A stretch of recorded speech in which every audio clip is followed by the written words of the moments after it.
প্রতিটি সকাল নিয়ে আসে নতুন একটা শুরু, আর আজকের সকালটা শুরু হলো আমাদের নিজেদের প্রতি ছোট্ট একটা প্রতিশ্রুতি দিয়ে, একটু বেশি সুস্থ আর একটু বেশি সুখী থাকার প্রতিজ্ঞা। আমি আজকে যখন ঘরের কাজে ব্যস্ত, দীপন তখন আমাদের সকালটা সতেজ করতে বানিয়ে ফেললো ডিটক্স ওয়াটার। উষ্ণতার ছোট্ট চুমুকে গল্পের ফাঁকে আমরা একটু সময় নিলাম শুধু নিজেদের জন্য, কথায়, পরিকল্পনায় আর একসাথে থাকার আনন্দে।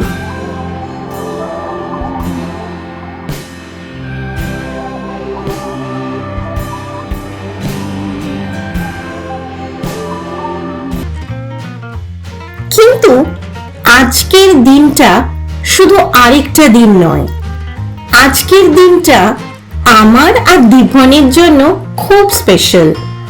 সামনে অপেক্ষা করছে রঙিন মুহূর্ত আর প্রিয়জনদের সাথে দারুণ কিছু সময়। আজকের কেকটা একটু স্পেশাল, কারণ এটা বানাচ্ছি আমার শাশুড়ি মার জন্মদিনের জন্য। তাই ভাবলাম তোমাদের সাথেও কিছু মুহূর্ত ভাগ করে নিই এই বিশেষ সন্ধ্যের। আমার শাশুড়ি মা জানো তো, দোকানের ভারী ক্রিমের কেকের থেকে আমার হাতের বানানো হালকা নরম কেকটাই বেশি প্রেফার করেন। তাই সেটাই আমার কাছে সব থেকে বড় পাওয়া। শুধু স্প্রিঙ্কলস আর চকো চিপস নয়, আজ কেকের সাজেও থাকছে একটা সারপ্রাইজ। এইবার কেকটা শুধু খাওয়ার জন্য নয়, স্মৃতিরও এক টুকরো হবে। আমি ঠিক করেছি আমাদের ফ্যামিলির কিছু প্রিয় মুহূর্ত ধরে রাখবো এই কেকটার উপরেই।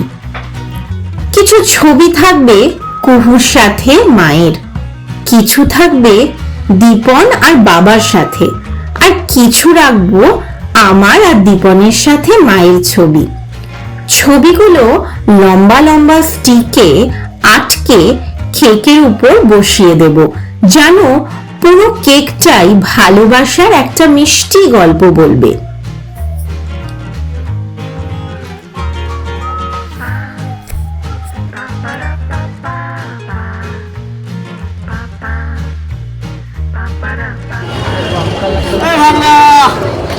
মাশরুম আছে নেবে?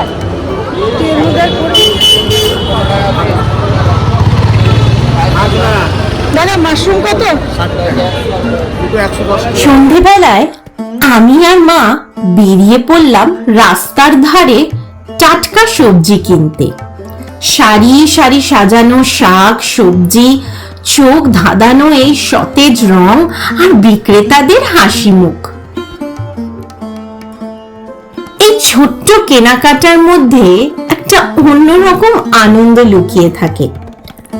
আজ আমাদের ব্যাগে উঠলো ফুলকপি, মটরশুঁটি, টাটকা নানা রঙের শাক আর মাশরুম। আর অবশ্যই আমাদের যে কোনো ছোট বড় বেড়ানোর শেষ হয় একটাই জায়গায়, আমাদের প্রিয় ফুচকার স্টলে। এই স্টলটা সত্যি স্বপ্নের মতন। মিষ্টি জল, লেবু জল, টকটক তেঁতুল জল আর পুদিনার জল, সঙ্গে ডিমের ঘুগনি, চুরমুর, আলু কাবলি, আলুর দম, এক কথায় ফুচকা প্রেমীদের স্বর্গ। আমার আর তিতিনের না এলে যেন সন্ধেটাই শেষ হতে চায় না।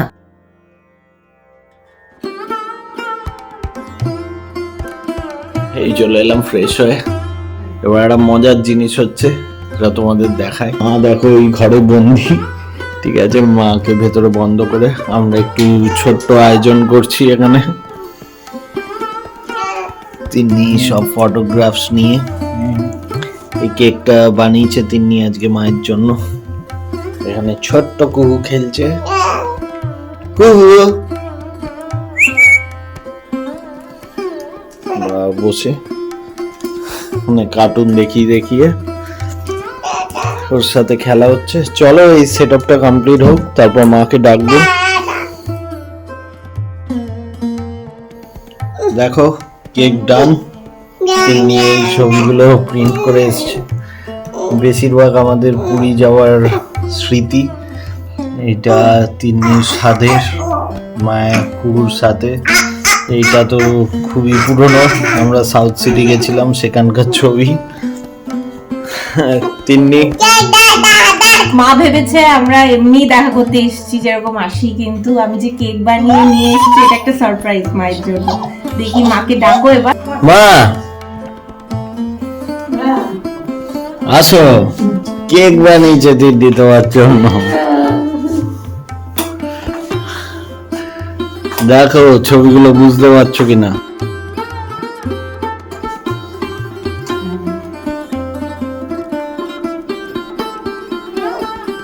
কেমন হয়েছে কেকটা?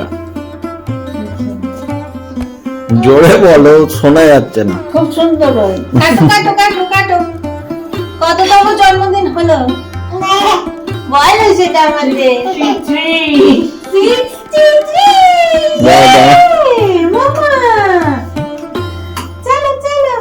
Happy birthday to you, happy birthday to you.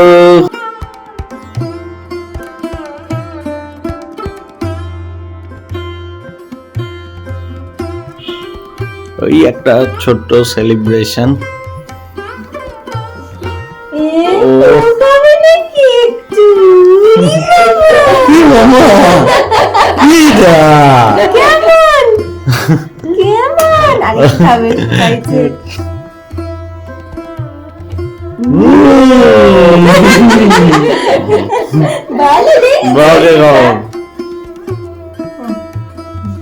বাবাকে খাও, বাবাকে খাও।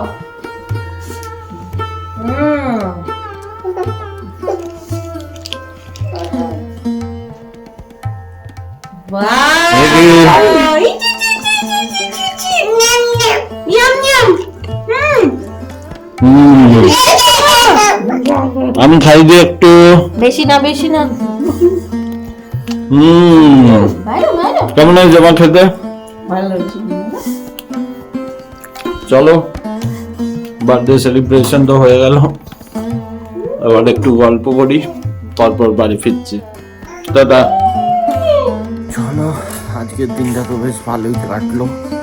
আমি আসলে একটু ওপরে এলাম ছাদে হাঁটতে, আসলে এত সুন্দর লাগছে, পুরো কুয়াশায় চারিদিক একদম নিস্তব্ধ। দেখো একবার, জানি না কতটা ক্যামেরায় বুঝতে পারবে, পুরো কুয়াশা চারিদিকে। এই জন্যই আমি এলাম, বললাম চলো তাহলে এখান থেকে গুড নাইট বলে দিই তোমাদের। চলো তাহলে কালকে নতুন ব্লগের সাথে দেখা হচ্ছে আবার। গুড নাইট।身上带着兰花香，为何苦花了脸？你说可怜不可怜？